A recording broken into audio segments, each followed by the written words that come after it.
두꺼봐 두꺼봐 헌집 줄게 새집 다. 미자분들 안녕하세요. 미세스 마니입니다. 자, 요새 이 주택 재개발, 재건축하는 지역이 많아졌죠. 자, 그로 인해서 조합원 입주권에 대한 수요도 급증하고 있는데요. 그럼 조합원 입주권이 무엇인지, 그래서 오늘은 조합원 입주권에 대해서 한번 알아볼게요. 이 조합원 입주권의 의미를 보자면 도시 및 주거환경정비법 제48조 규정에 따른 관리처분 계획 인가로 인하여 취득한 입주자로 선정된 지위를 말하고요. 1세대 1주택 판정에 있어 주택수에 포함하는 조합원 입주권은 주택 재건축 사업이나 주택 재개발 사업을 시행하는 정비사업 조합의 조합원으로서 취득하는 것에 하나며, 이에 부수되는 토지를 포함하는 것을 말합니다. 조합원 입주권은 관리처분계획 인가일 이후에는 기존 주택에 대한 소유권이 아닌 입주할 예정인 주택에 대한 권리로 바뀌게 됩니다. 자, 그렇다면 조합원 입주권을 양도할 때 비과세를 받을 수 있는지, 이게 가장 궁금한 부분이잖아요. 자, 주택은 1주택일 경우에 비과세 요건을 갖추면 비과세를 받을 수 있었죠. 하지만 입주권은 주택에 입주할 수 있는 권리죠. 따라서 입주권도 비과세를 받을 수 있는지 이게 궁금하죠.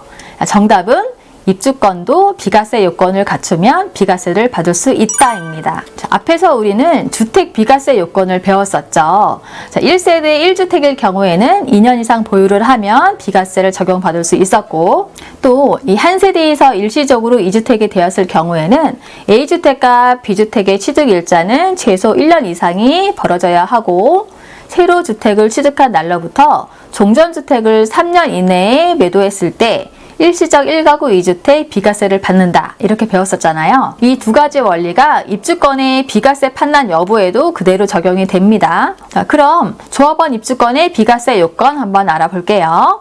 조합원 입주권의 비과세 요건, 관리처분 계획 인가일 전에 조합원 주택이어야 합니다. 자, 조합원 입주권으로 전환되기 전까지 1세대 1주택으로서 보유기간 2년을 충족을 하고 조합원 입주권 양도 시까지 다른 주택이 없어야 합니다.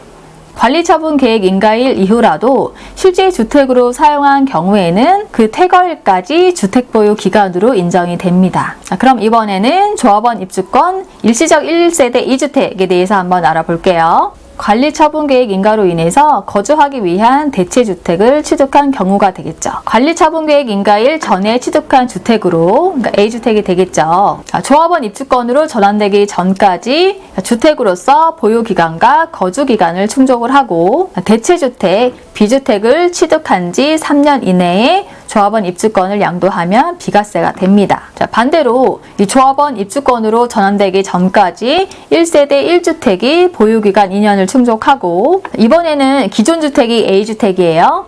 기존 주택을 양도하기 전에 조합원 입주권 B주택을 취득함에 따라 일시적으로 1주택 A주택과 조합원 입주권 B주택을 소유하게 된 경우에도 종전의 주택을 취득한 날로부터 1년이 지난 후에 조합원 입주권을 취득을 하고, 그 조합원 입주권을 취득한 날로부터 종전주택을 3년 이내에 팔면 이것도 비과세 요건에 해당이 됩니다. 자, 그러면 재건축 사업에 따라 조합원 입주권을 2개를 취득을 하게 되는 경우도 있잖아요. 이런 경우에는 거주 목적의 주택을 취득했다가 양도했을 경우에 1세대 1주택 비과세를 받을 수 있을까요? 이에 대해 국세청에 문의한 결과가 있습니다.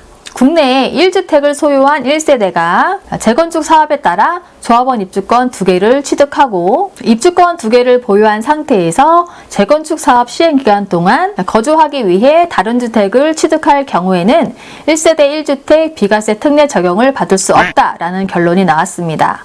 그렇다면 2개의 조합원 입주권 중에서 1개를 양도할 때 일시적 1가구 2주택 비과세 특례 적용을 받을 수 있을까요? 1세대 1주택으로 보는 조합원 입주권을 2개 이상 소유한 상태에서 양도하는 1개의 조합원 입주권은 1세대 1주택으로 볼 수가 없습니다. 원 조합원 입주권을 보유한 경우 관리처분계획 인가일 현재 1세대 1주택 요건을 충족한 경우에 비과세의 적용을 받을 수 있기 때문에 관리처분계획일 현재 2주택을 보유한 경우에는 조합원 입주권 2개 모두 비과세에 해당이 되지 않습니다. 실거래가 9억을 초과하는 주택은 1세대 1주택이라도 모두 비과세를 적용받지 않잖아요. 입주권일 경우에는 어떻게 될까요?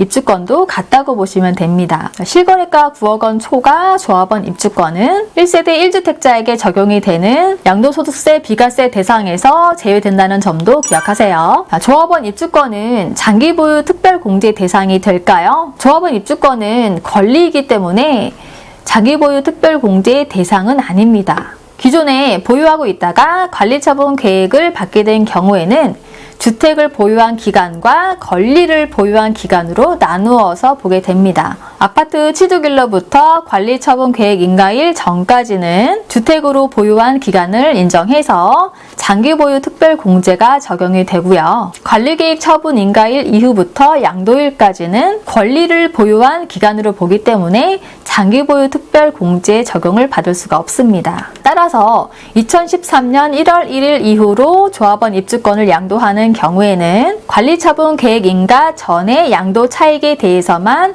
장기 보유 특별공제를 받을 수 있다는 점도 알아두세요. 오늘은 조합원 입주권의 양도세, 비과세에 대해서 같이 알아봤는데요. 좋은 환경, 새 집에서 살고 싶은 마음은 누구나 같을 겁니다. 자, 새 집을 알아볼 때 가장 중요한 세금 문제도 잘 짚고 넘어가야 되겠죠. 오늘 공부했던 내용 참고하셔서 우리 모두 비과세 받을 수 있도록 잘 알아두자고요. 자, 오늘도 미세스 머니 덕분에 꿀팁 하나 얻었다 라고 하시는 분은 구독과 좋아요를 꼭꼭 눌러주세요. 그럼 전 다음 시간에 만나요. 안녕.